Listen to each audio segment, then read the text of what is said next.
Functional components of a computer. Computer के कौन कौन से फंक्शनल कंपोनेंट्स होते हैं, कंप्यूटर किन किन चीज़ों से मिलकर के बना होता है। जैसे कि हम लोग पहले की क्लासेस में पढ़ चुके हैं, कंप्यूटर सॉफ्टवेयर और हार्डवेयर का कॉम्बिनेशन होता है। सॉफ्टवेयर और हार्डवेयर के कॉम्बिनेशन से मिलकर हमारा कंप्यूटर बना होता है, जिसमें सॉफ्टवेयर हम लोग उन पार्ट्स को बोलते हैं जिन्हें हम लोग देख नहीं सकते, विजुलाइज नहीं कर सकते, जो प्रोग्राम और इंस्ट्रक्शंस होते हैं, और प्रोग्राम्स के कलेक्शन को हम लोग सॉफ्टवेयर बोलते हैं। और उसी तरीके से हार्डवेयर उन चीज़ों को बोलते हैं जिन्हें हम लोग देख सकते हैं, टच कर सकते हैं, जिनका फिजिकली कोई बॉडी होता है, वो चीज़ हमारे कंप्यूटर में हार्डवेयर कहलाते हैं। तो कंप्यूटर किन किन चीज़ से मिलकर बना होता है? कंप्यूटर क्या है? Computer is a combination of software और हार्डवेयर। सॉफ्टवेयर हमारे कंप्यूटर के लिए जितना इम्पोर्टेंट होता है उतना ही हार्डवेयर होता है। मान लीजिए कंप्यूटर में हार्डवेयर है पर सॉफ्टवेयर नहीं है, तो हमारा कंप्यूटर काम नहीं करेगा, क्योंकि सॉफ्टवेयर उतना ही इम्पोर्टेंट होता है जितना कि हार्डवेयर। जैसे मैं आपको एक एग्जांपल देती हूँ रेफ्रिजरेटर का। रेफ्रिजरेटर में भी सॉफ्टवेयर का यूज़ किया जाता है।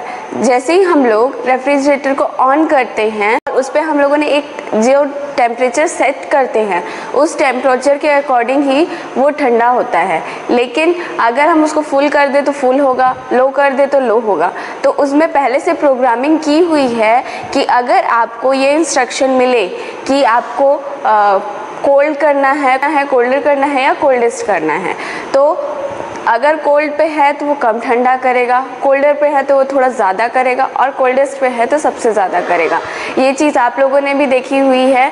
तो जिस तरीके से हमारा फ्रिज हमारे इंस्ट्रक्शन को समझता है और उसके बेस पर काम करता है, उसी तरीके से हमारा कंप्यूटर हार्डवेयर और सॉफ्टवेयर भी है। कंप्यूटर हार्डवेयर से कनेक्टेड हमारा सॉफ्टवेयर रहता है, जिसका यूज़ करके हम अपने कंप्यूटर को ऑपरेट करते हैं। कंप्यूटर सॉफ्टवेयर अब देख रहे हैं। Software is a collection of program और instruction that perform some task on computer.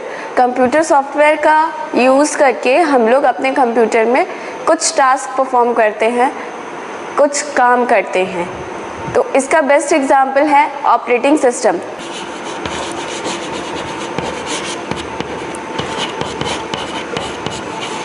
और MS ऑफिस, जितने भी एप्लीकेशन हम अपने कंप्यूटर में यूज़ करते हैं वो सब भी हमारे कंप्यूटर सॉफ्टवेयर होते हैं। उसके बाद देखते हैं कंप्यूटर हार्डवेयर। कंप्यूटर हार्डवेयर का एग्जांपल है mouse, keyboard, motherboard,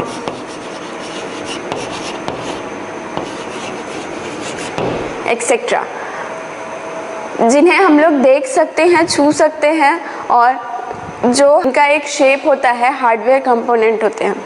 instruction set of words होते हैं। वर्ड के कलेक्शन को हम लोग इंस्ट्रक्शन बोलते हैं। Set of word called instruction. शब्द के समूह को हम लोग इंस्ट्रक्शन बोलते हैं। शब्द को एक मैनर में अरेंज करके हम लोग इंस्ट्रक्शन बनाते हैं और कंप्यूटर को प्रोसेस करने के लिए देते हैं। हमारा कंप्यूटर काम कैसे करता है? कंप्यूटर में 3 चीज़ों का यूज़ हम लोग बेसिकली करते हैं। सबसे पहला होता है input, second processing, and third output. इसके लिए मैं आपको एक डायग्राम दिखाती हूँ, उससे आपको ज़्यादा अच्छी तरीके से समझ में आएगा कि इनपुट प्रोसेस और आउटपुट कैसे। ये देखिए, ये है हमारे कंप्यूटर का बेसिक ऑर्गेनाइजेशन। ये इनपुट यूनिट डेटा और इन्फॉर्मेशन को आउटसाइड से रिसीव करता है। रिसीव करने के बाद उसे CPU को देता है। ये है CPU। CPU का फुल फॉर्म आप लोगों को पता है, ये CPU एंड देन आउटपुट।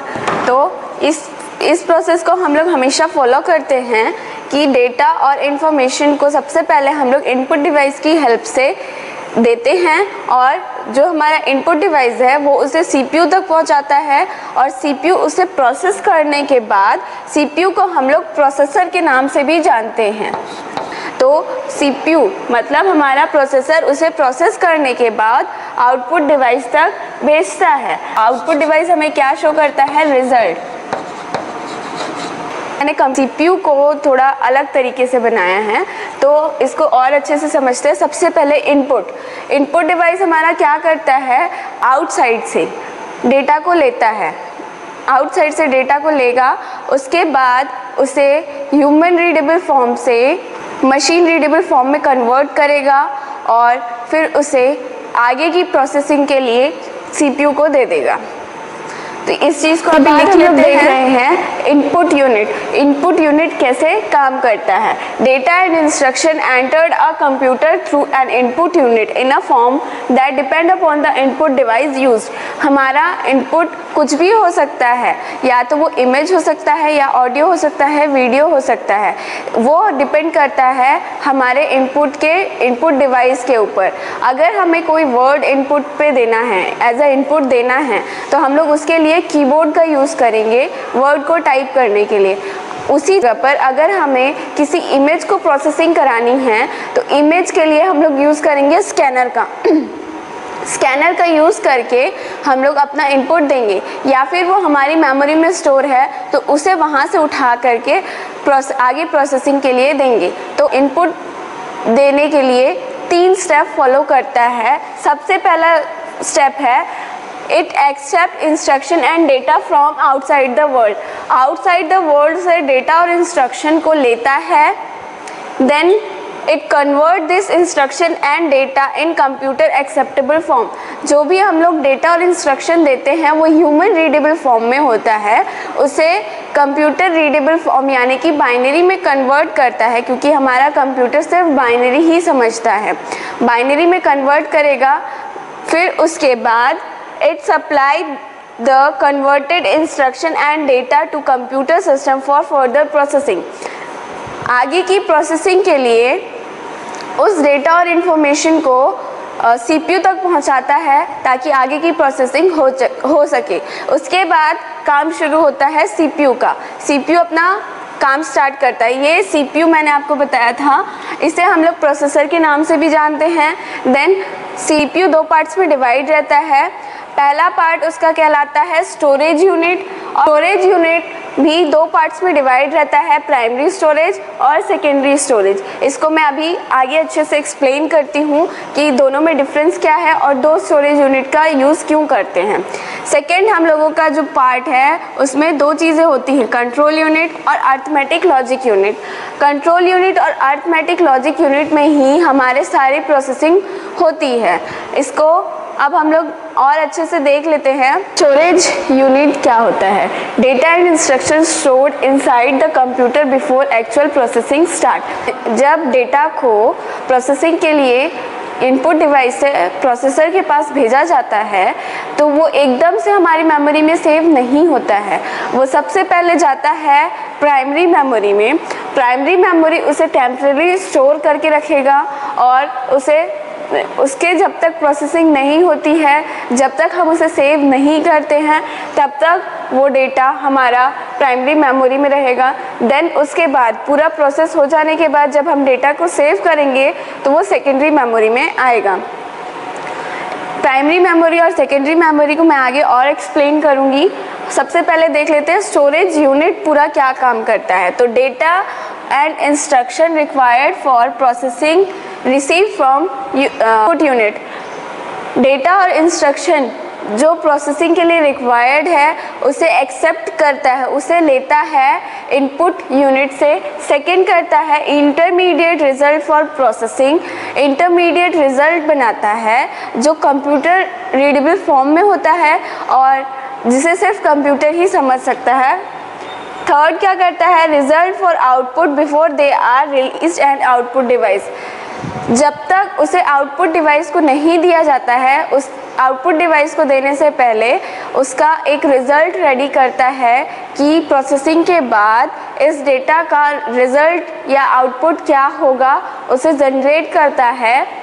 तो ये 3 काम हमारा स्टोरेज यूनिट करता है। स्टोरेज यूनिट हो गया। अब इसके अंदर हम लोग देखेंगे प्राइमरी स्टोरेज और सेकेंडरी स्टोरेज। प्राइमरी स्टोरेज और सेकेंडरी स्टोरेज में डिफरेंस क्या होता है और हम लोग दो स्टोरेज यूनिट क्यों यूज़ करते हैं। तो प्राइमरी स्टोरेज का यूज़ हम लोग अपने डेटा को टेम्पररी होल्ड करने के लिए करते हैं। इसे हम लोग वॉलेटाइल मेमोरी भी कहते हैं, क्योंकि इसमें डेटा तब तक ही स्टोर रहता है जब तक हमारा कंप्यूटर ऑन है या लैपटॉप ऑन है। जैसे ही हमने अपने कंप्यूटर या लैपटॉप को ऑफ किया तो इसका डेटा ऑटोमेटिकली इरेज हो जाता है, और उसके बाद फिर से अगर हम अपना कंप्यूटर ऑन करते हैं तो फिर से प्राइमरी जो टेम्परेरी डेटा है वो स्टोर करेगा। देन सेकेंडरी स्टोरेज में हम लोग देखेंगे, सेकेंडरी स्टोरेज में क्या होगा, जब हमारा डेटा पूरी तरह से प्रोसेस हो जाए या फिर हमने किसी डेटा को अपनी मेमोरी में स्टोर करके रखा है और मेमोरी से लेकर फिर हम उसे प्रोसेस करते हैं। तो मान लीजिए हम एक इमेज का एग्जांपल लेते हैं। इमेज हमारी मेमोरी में स्टोर है, हमने उस इमेज को लिया और फ़ोटोशॉप में हम लोग उसे एडिट कर रहे हैं। फ़ोटोशॉप में गए और उसके बाद उसे एडिट करना स्टार्ट करा, तो वो इमेज हमारी मेमोरी में स्टोर है, तो वो अभी सेकेंडरी स्टोरेज यूनिट में स्टोर है। उसके बाद वो प्राइमरी स्टोरेज में जा कर के काम करेगा, और जब तक हम उस इमेज को सेव नहीं करते हैं तब तक वो प्राइमरी स्टोरेज में रहेगा। मान लीजिए अगर हम उसे सेव करना भूल गए तो वो सेकेंडरी स्टोरेज में सेव नहीं होगा, और जैसा इमेज पहले हमारे सेकेंडरी स्टोरेज में सेव था वैसा ही इमेज हमें दिखेगा, उसकी एडिटिंग हमें नहीं दिखेगी क्योंकि हम लोगों ने उसे सेव नहीं किया है। तो ये चीज़ हमारे कंप्यूटर में हर बार होती है। जब भी डेटा प्रोसेसिंग के लिए आता है तो सबसे पहले वो प्राइमरी मेमोरी में जाता है। प्राइमरी मेमोरी उसे टेम्पररी होल्ड करके रखती है जब तक हम उसे स्टोर नहीं करते हैं, और सेकेंडरी मेमोरी में जब हम लोग अपने डेटा को सेव करते हैं, स्टोर करते हैं, तब वो सेकेंडरी मेमोरी में चला जाता है। सेकेंडरी मेमोरी को हम लोग नॉन वॉलेटाइल मेमोरी भी बोलते हैं, क्योंकि सेकेंडरी मेमोरी में एक बार जब डेटा हम लोगों ने सेव कर दिया है तो वो परमानेंटली सेव हो जाता है, उसे जब तक इरेज नहीं किया जा सकता, जब तक हम लोग उसे डिलीट ना करें। लाइट जाने के बाद अगर कंप्यूटर बंद भी हो जाता है तब भी जो सेकेंडरी स्टोरेज का डेटा है वो एज इट इज़ रहेगा, उसमें कोई चेंजेस नहीं होंगे, वो इरेज नहीं होगा। अब हम लोग देख लेते हैं प्राइमरी मेमोरी और सेकेंडरी मेमोरी को अच्छे से, उसके एग्जाम्पल क्या हैं और किस तरीके से उसको यूज किया जाता है। स्टोरेज को हम लोग बोलते हैं टेम्परेरी मेमोरी। जैसा कि मैंने आपको बताया था, हम लोग इसमें डेटा को तब स्टोर करते हैं जब उस पर कोई प्रोसेसिंग करनी होती है, और प्रोसेस के बाद फिर से उसे सेकेंडरी मेमोरी में स्टोर कर देते हैं, तो इसे हम लोग बोलेंगे परमानेंट मेमोरी। सेकेंड चीज़ मैंने बताई थी कि ये होता है वॉलेटाइल। जब तक हमारी इलेक्ट्रिसिटी है, जब तक लाइट है, जब तक हमारा कंप्यूटर ऑन है तब तक ही ये काम करेगा, जब तक कंप्यूटर ऑन है तब तक ही ये काम करेगा। उसके जस्ट अपोजिट सेकेंडरी मेमोरी होता है, ये होता है नॉन वॉलेटाइल, में डेटा परमानेंटली बेस पर स्टोर रहता है, और इलेक्ट्रिसिटी जब हमारा कंप्यूटर बंद हो जाता है उसके बाद भी data as it is store रहेगा, उसमें चेंजेस नहीं आएंगे। थर्ड, प्राइमरी मेमोरी को हम लोग मेन मेमोरी के नाम से भी जानते हैं, मेन मेमोरी, और सेकेंडरी मेमोरी को ऑक्सिलरी मेमोरी के नाम से जानते हैं। प्राइमरी मेमोरी को हम लोग मेन मेमोरी के नाम से जानते हैं और सेकेंडरी मेमोरी को ऑक्सिलरी मेमोरी के नाम से जानते हैं, क्योंकि मेन मेमोरी में ही हमारी सारी प्रोसेसिंग होती है और उसके बाद सेकेंडरी मेमोरी में उसे सेव किया जाता है जो ऑक्सिलरी मेमोरी होती है। इसका एग्जाम्पल है RAM. RAM stand for Random Access Memory।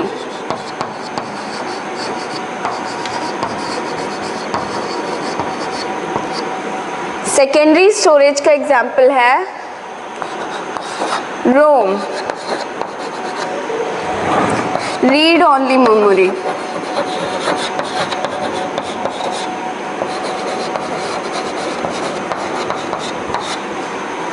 मैंने आपको बता तो दिया कि इसको रैंडम एक्सेस मेमोरी बोलते हैं और इसको रीड ओनली मेमोरी बोलते हैं, लेकिन क्यों बोलते हैं? इसलिए बोलते हैं क्योंकि रैम मेमोरी से, जैसे कि आपको नाम से पता चल रहा है, रैंडम एक्सेस मेमोरी से रैंडमली डेटा को पिक करके उसे प्रोसेस कर सकता है, ये कैपेबिलिटी उसके पास होती है। सेकंड हम लोग देख रहे हैं ROM, read only memory. Read only memory, जो मेमोरी में डेटा स्टोर हो चुका है उसे केवल रीड करेगा और उसमें किसी भी तरीके के चेंजेस करने पड़े या किसी भी तरीके की एडिटिंग करनी पड़ी तो उसके लिए हमें सेकेंडरी स्टोरेज से डेटा को लेकर प्राइमरी स्टोरेज में जाना पड़ेगा, देन उसकी प्रोसेसिंग होगी और फिर से सेकेंडरी स्टोरेज में उसे सेव करेंगे। तो सेकेंडरी स्टोरेज में केवल हम लोग डेटा को रीड कर सकते हैं, उसमें किसी तरीके के चेंजेस नहीं कर सकते हैं, जबकि प्राइमरी मेमोरी में हम लोग डेटा को प्रोसेस कर सकते हैं पर सेव नहीं कर सकते हैं। थर्ड नेक्स्ट है प्राइमरी मेमोरी का साइज़ फिक्स्ड होता है। फिक्स्ड साइज़ के हमारे प्राइमरी मेमोरी होते हैं। आप लोगों ने सुना होगा कि जो मेरा रैम है वो 1 TB का है, 500 GB का है, तो उसका साइज़ फिक्स्ड रहता है और वो इनबिल्ट रहते हैं। तो इसका एक पॉइंट और लिख लेते हैं, फिक्स्ड साइज जस्ट अपोजिट, इसका साइज फिक्स्ड नहीं रहता है। हम लोग सेकेंडरी स्टोरेज के लिए अपने कंप्यूटर में यूज़ करते हैं हार्ड डिस्क का। हम लोग इंटरनल हार्ड डिस्क और एक्सटर्नल हार्ड डिस्क दोनों का यूज़ करते हैं। इंटरनल हार्ड डिस्क की कैपेसिटी अकॉर्डिंग टू नीड हम लोग चेंज कर सकते हैं। अगर हमारा डेटा उसमें स्टोर नहीं हो पा रहा है, डेटा का साइज़ बड़ा है, तो उसके लिए हम लोग एक्सटर्नल हार्ड ड्राइव का भी यूज़ करते हैं। एक्सटर्नल हार्ड ड्राइव हम लोग मोर देन 1 यूज़ कर सकते हैं अपने डेटा को स्टोर करने के लिए।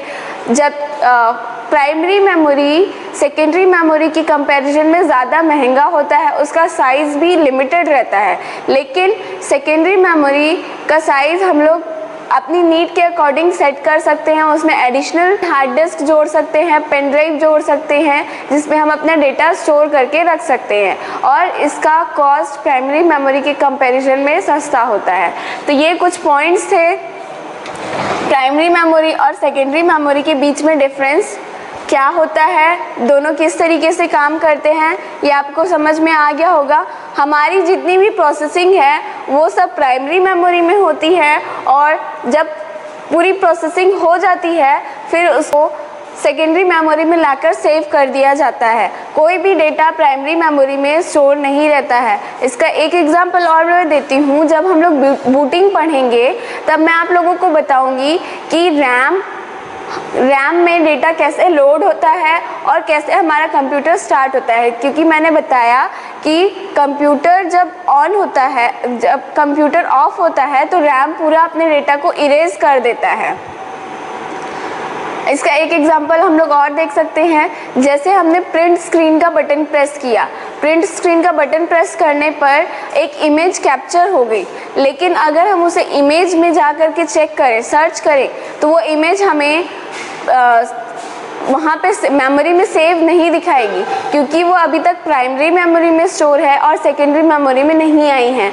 और लेकिन हम उसको किसी जगह पे पेस्ट करते हैं। मान लीजिए हमने वर्ड खोला, वर्ड के ऊपर हमने उसे पेस्ट कर दिया। पेस्ट करेंगे तो वो इमेज वर्ड में दिखाएगी। ऐसा क्यों हुआ? क्योंकि वो अभी तक प्राइमरी मेमोरी में टेम्परेरी बेसिस पे स्टोर थी और सेकेंडरी मेमोरी में जैसे ही वो डेटा आया, जैसे ही हमने उसे पेस्ट किया तो वो सेकेंडरी मेमोरी में आई। अभी भी वो टेम्परेरी बेसिस पर ही है, पर सेकेंडरी मेमोरी में वो डेटा आ गया और अब हम लोग उसे सेव कर सकते हैं। तो ये प्राइमरी मेमोरी और सेकेंडरी मेमोरी के बीच में डिफरेंस है। बूटिंग में प्राइमरी मेमोरी और सेकेंडरी मेमोरी को एक बार और हम लोग देखेंगे। उसके बाद नेक्स्ट हम लोग देख रहे हैं सीपीयू का नेक्स्ट सेक्शन, जिसमें कंट्रोल यूनिट और अरिथमेटिक लॉजिक यूनिट होता है। कंट्रोल यूनिट हमारे कंप्यूटर का मैनेजर होता है। एज अ मैनेजर कंप्यूटर में काम करता है। कंट्रोल यूनिट ही एक ऐसा डिवाइस है जो पूरे कंप्यूटर को मैनेज करेगा कि कौन से डेटा को कहाँ से लेना है, कौन से डेटा की प्रोसेसिंग पहले करनी है, कौन से डेटा का आउटपुट प्रोड्यूस करना है, कहाँ पर इनपुट की ज़रूरत है, वो सारी चीज़ें कंट्रोल यूनिट डिसाइड करता है। कंट्रोल यूनिट को मैंने आपको बताया था कि वो एज ए मैनेजर काम करता है। तो इट मैनेज और coordinate the entire computer system, वो पूरे कंप्यूटर सिस्टम को मैनेज करता है और कोऑर्डिनेट करता है कि आपको ये काम करना है, आपको ये काम करना है, इंस्ट्रक्शंस देता है। It obtain instruction from the stored in main memory, जो interrupts and instruction and issue signal causing other unit of the system to be execute them। जो मेन मेमोरी में डेटा और इंस्ट्रक्शन स्टोर्ड है, मतलब main memory में processing के लिए जो डेटा आया हुआ है, मान लीजिए हम लोगों को मेन मेमोरी में प्रोसेसिंग के लिए एक वर्ड का डॉक्यूमेंट आया हुआ है, उसे हमें प्रिंट करना है, तो उसे एक इंटरप्ट की ज़रूरत है। इंटरप्ट हम लोग बोलते हैं बेसिकली रुकावट को। रुकावट मतलब उसे किसी ऐसी चीज़ की ज़रूरत है जो उसे प्रिंट का इंस्ट्रक्शन दे, तो वो उसके काम में रुकावट है कि पहले वो रुका हुआ है किसी एक सिग्नल के लिए जो है प्रिंट का कमांड। तो जब तक हम लोग उसे प्रिंट का कमांड नहीं देंगे तब तक वो मेन मेमोरी में रुका रहेगा। तो मेन मेमोरी में हम लोग उसे प्रिंट का कमांड देने तक रोकेंगे, तो जो हमारा सीयू है वो क्या करेगा, हमें मैसेज शो करेगा कि हमें प्रिंट का कमांड देना है। आप लोग देखेंगे कि हम जब वर्ड के डॉक्यूमेंट को प्रिंट करना है तो हम लोगों ने उसे कमांड दिया प्रिंट का, और उसके बाद साइड में उसका रिव्यू दिखाता है और नीचे ऑप्शन देता है प्रिंट का। वो होता है सीयू का काम, क्या आप इसे सच में प्रिंट करना चाहते हैं या नहीं करना चाहते हैं। उसमें प्रिंट और कैंसिल दोनों ऑप्शंस आप लोगों ने देखे हुए हैं। तो ये चीज़ मैनेज करता है कंट्रोल यूनिट, जो हमारे सीपीयू के सारे कामों को मैनेज करता है, इंटरप्ट्स को डिसाइड करता है, इंस्ट्रक्शन को कहाँ से लेना है, डेटा को कहाँ से लेना है, कहाँ पर स्टोर करना है, कौन सा पाथ उसके लिए डिसाइडेड है, वो सारी चीज़ें कंट्रोल यूनिट डिसाइड करता है। इसके बाद हम लोग देख रहे हैं अरिथमेटिक लॉजिक यूनिट, जो है लास्ट पार्ट, सीपीयू का last part. Arithmetic logic unit जैसे कि नाम से ही पता चल रहा है, अरिथमेटिक और लॉजिक पर जो काम करता है उसे हम लोग बोलते हैं अरिथमेटिक लॉजिक यूनिट। इसी सेक्शन में ही हमारे सारे कैलकुलेशन परफॉर्म होते हैं, चाहे वो एडिशन के हो, सब्ट्रैक्शन के हो, कंपैरिजन के हो, सारे जो ऑपरेशन हैं, सारे जो लॉजिकल और अरिथमेटिक ऑपरेशन है इसी सेक्शन में परफॉर्म होते हैं। तो अब इसको हम लोग एक बार देख लेते हैं। Arithmetic logic unit. Arithmetic and logic operation that computer can perform is determined by the engineering design its ALU. However, almost all ALUs are designed to perform some calculation. जितने भी हमारे ALU होते हैं, अरिथमेटिक लॉजिक यूनिट होते हैं, वो कुछ calculation करते हैं। हमारे ALU में दो तरीके के कैलकुलेशन होते हैं। पहला होता है अरिथमेटिक और दूसरा होता है लॉजिक।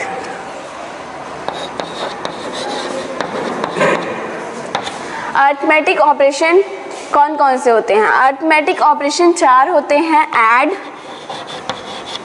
Subtract, multiply, divide. उसी तरीके से लॉजिक ऑपरेशन होते हैं equals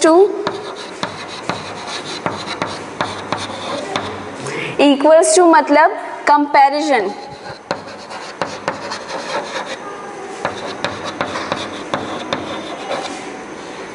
less than, greater then. इसमें हम लोग सिंबल्स का यूज़ करते हैं कंप्यूटर में। प्रोग्रामिंग जब हम लोग करते हैं तो कंपैरिजन का यूज़ नॉर्मली हम लोग करते हैं।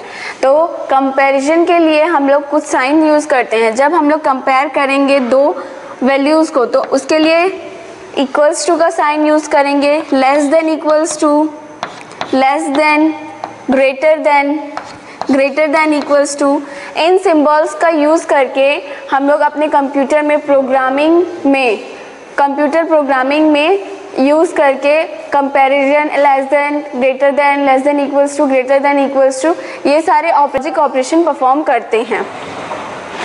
तो अभी आप लोगों को समझ में आ गया होगा पूरे सीपीयू का आर्किटेक्चर क्या होता है, वो किस तरीके से काम करता है। देन फाइनली हम लोग देख रहे हैं आउटपुट यूनिट। पूरी प्रोसेसिंग हो जाने के बाद जो हमारा रिजल्ट है वो मशीन रीडेबल फॉर्म में होता है और वो अब रेडी हो गया है आउटपुट यूनिट में डिस्प्ले करने के लिए। तो प्राइमरी मेमोरी में सबसे पहले उसमें काम करने के लिए लाया गया। प्राइमरी मेमोरी में हम लोगों ने उसमें कंट्रोल यूनिट, कहाँ से डेटा को लिया गया, कैसे उसको प्रोसेस किया गया, कौन कौन से उसमें कैलकुलेशन हुए और देन उसे सेकेंडरी मेमोरी में स्टोर कर दिया गया। अब वो रेडी है प्रोसेस होने के बाद आउटपुट यानी कि डिस्प्ले होने के लिए। तो हमारे आउटपुट यूनिट का काम होता है प्रोसेसर से डेटा को ले और सबसे पहले उसे मशीन रीडेबल फॉर्म से ह्यूमन रीडेबल फॉर्म में कन्वर्ट करें, देन उसे जो हमारा डिज़ायर्ड आउटपुट यूनिट है उसमें डिस्प्ले करें। आइदर हम लोग इसके लिए यूज़ कर सकते हैं मॉनिटर, अगर हम लोग प्रिंट आउट निकाल रहे हैं आउटपुट के लिए तो वो हार्ड कॉपी में प्रिंट आउट निकाल के देगा। तो 3 काम हमारा आउटपुट यूनिट में करता देख रहे हैं। Output unit and output unit perform reverse operation that and input unit के जस्ट अपोजिट तरीके से आउटपुट यूनिट काम करता है। इनपुट यूनिट सबसे पहले क्या करता है, आउटसाइड द वर्ल्ड से इनपुट को लेता है। ये क्या करता है, it accept the result produced by computer while are in coded form and hence we cannot easily understand them। Input unit में लास्ट काम क्या हुआ था, उसने ह्यूमन रीडेबल फॉर्म से कंप्यूटर रीडेबल फॉर्म में कन्वर्ट किया था। उसी को आउटपुट यूनिट में हम लोग फर्स्ट काम कर रहे हैं। जो रिजल्ट हमारे सीपीयू ने प्रोड्यूस किया है उसे एक्सेप्ट करता है जो होता है मशीन कोड में, और उसे हम लोग इजीली पढ़ नहीं सकते हैं। देन उसको क्या करता है, it convert this coded result to human acceptable form, उसे कन्वर्ट करेगा ह्यूमन एक्सेप्टेबल फॉर्म में। देन लास्ट में उसे क्या करेगा, it supply the converted result to outside the world. उसे ह्यूमन एक्सेप्टेबल फॉर्म में कन्वर्ट करने के बाद अब हमारा रिजल्ट ह्यूमन इजीली रीड कर सकते हैं, इसलिए उसे आउटसाइड द वर्ल्ड मतलब हमारे आउटपुट डिवाइस पर डिस्प्ले करा देगा, या फिर हम आउटपुट डिवाइस के लिए प्रिंटर का यूज़ कर रहे हैं तो प्रिंट कर देगा। इनपुट, प्रोसेस और आउटपुट, इस चीज़ को बोलते हैं IPO cycle. IPO cycle stand for input cycle, input process output cycle. सबसे पहले किसी भी काम को करने के लिए कंप्यूटर में हम लोग इनपुट देंगे और उसके बाद वो प्रोसेस होगा, देन आउटपुट मिलेगा। ये प्रोसेस, ये साइकिल हर बार रिपीट होती है जब भी हम लोग अपने कंप्यूटर को इंस्ट्रक्शन या डेटा देते हैं प्रोसेस करने के लिए, तो हर बार यही प्रोसेस रिपीट होगा। इनपुट देंगे, फिर प्रोसेस होगा, देन आउटपुट मिलेगा। तो ये 1 मार्क के क्वेश्चन में आ सकता है कि आईपीओ का फुल फॉर्म क्या होता है। इसके बाद हम लोग देखेंगे interconnection between functional component, computer में कैसे डिवाइसेस कनेक्टेड रहते हैं और कैसे उनको पता चलता है कि कहाँ से डेटा लेना है और कहाँ पर उस डेटा को स्टोर करना है।